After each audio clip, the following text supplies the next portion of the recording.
Subscribe, share, like. అంతిమ దైవ గ్రంథం ఖుర్ఆన్ 20 తాహా. أعوذ بالله من الشيطان الرجيم بسم الله الرحمن الرحيم. అపార కరుణామయుడు పరమ కృపాశీలుడైన అల్లాహ్ పేరుతో. ఆయత్ నంబర్ 76.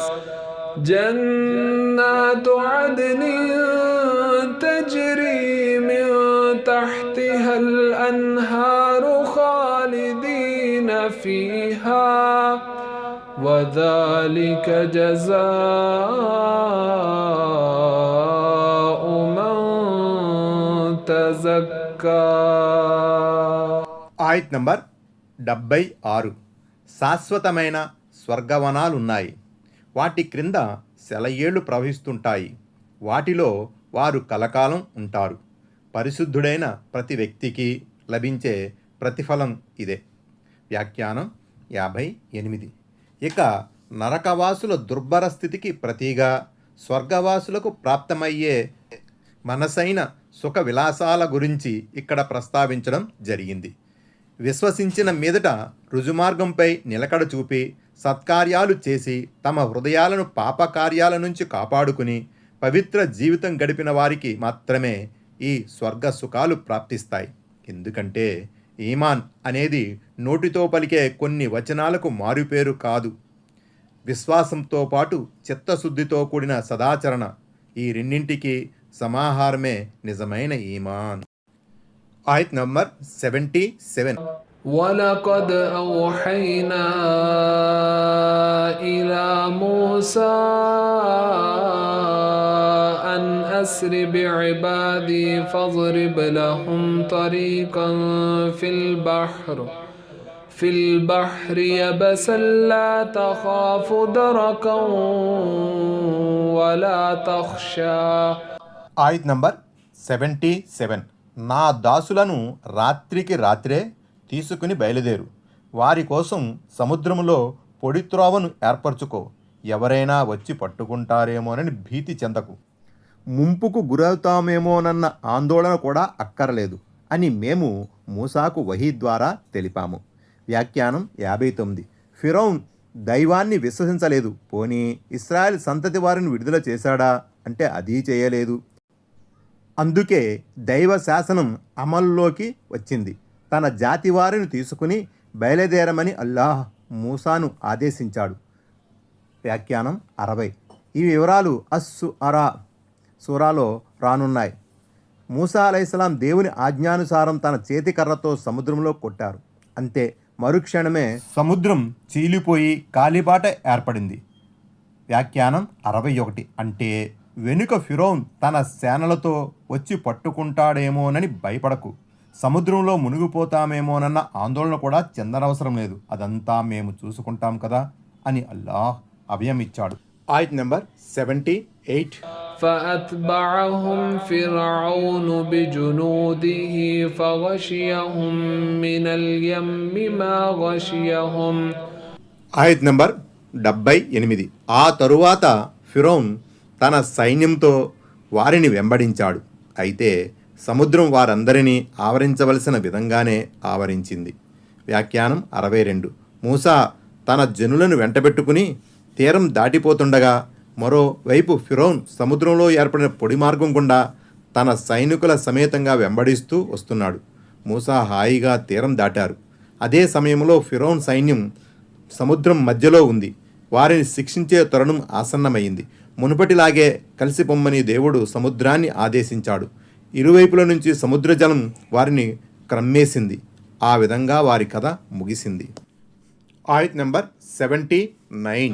وأضل فرعون قومه وما هدى. ఆయత్ నెంబర్ 79. ఫిరౌన్ తన జాతి వారిని అపమార్గానికి లోను చేశాడు. వారికి సన్మార్గం చూపలేదు.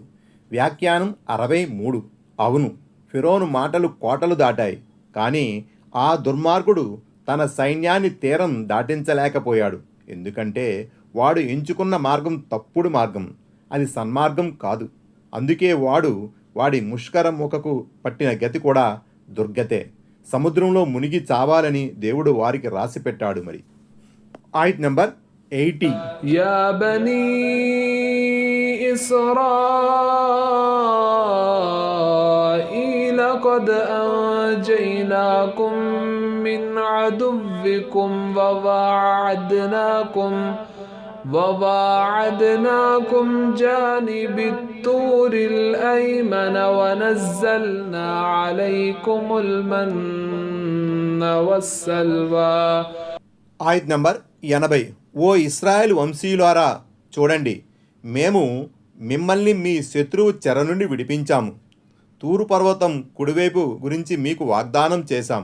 మీపై మన్ మరియు సల్వాలను అవతరింపజేశాం. వ్యాఖ్యానం 64. మీకు వాగ్దానం చేశామన్న దానికి 2 అర్థాలు కావచ్చు. ఒకటి, మూసా అలైహిస్సలాం మిమ్మల్ని అంటే మీ ప్రతినిధులు కొంతమందిని కూడా వెంటబెట్టుకుని తూరు పర్వతం వద్దకు రావాలి. మీ సమక్షంలోనే మేము మూసా అలైహిస్సలాంతో సంభాషణ జరుపుతాం. 2, తూరు పర్వతంపై మూసా అలైహిస్సలాంను పిలిపించి ఇశ్రాయేల్ సంతతి వారి మేలు కొరకే, వారి మార్గదర్శనం కొరకే కదా. వ్యాఖ్యానం 65. మన్ సల్వాల అవతరణ గురించి ఇంతకుముందు అల్బక్రా సూరాలో వివరంగా వచ్చింది. మన్ అనేది ఒక విధమైన తీపి పదార్థం. అది ఆకాశం నుంచి అవతరించేది. సల్వా అనే పేరు గల పక్షులు అసంఖ్యాకంగా అక్కడ వాలేవి. అవసరం మేరకు వారు వాటిని పట్టుకుని వండుకునేవారు. ఇబ్నే కసీర్. ఆయత్ నెంబర్ 81. كلوا من طيبات ما رزقناكم ولا تطغوا فيه فيحل عليكم غضبي ومن يحلل عليه غضبي فقد هوى. ఆయత్ నెంబర్ 81. మేము ప్రసాదించిన పవిత్రమైన ఆహార పదార్థాలను తినండి, అందులో మితిమీరకండి. మితిమీరితే మీపై నా ఆగ్రహం విరుచుకుపడుతుంది. నా ఆగ్రహం ఎవరిపై విరుచుకుపడినా వాడు పతనమైనట్టే. వ్యాఖ్యానం 66. ఇక్కడ మితిమీరటం అంటే ధర్మసమ్మతమైన వాటిని విడనాడి అధర్మమైన వాటిని భుజించడం అని అర్థం. మీరు మాత్రం హద్దులు మీరకండి, దైవానుగ్రహాలను విస్మరించకండి, కృతజ్ఞులుగా మారకండి, దోబరా ఖర్చు చేయకండి అన్న అర్థాలు వస్తాయి. వీటన్నిటికీ తుగ్యాన్, మితిమీరటం అనే పదం అన్వయించబడుతుంది. మీకు అవసరమైనన్ని పక్షులను మాత్రమే పట్టుకుని జిబా చేయండి, అవసరానికి మించి వేటాడితే అతిశయిల్లినట్లవుతుంది అన్న భావంలో కూడా ఈ వాక్యాన్ని తీసుకోవచ్చు. వ్యాఖ్యానం 67.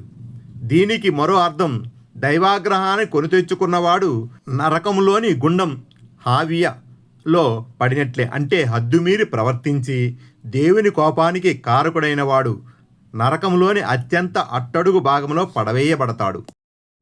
Please like, comment, share, subscribe.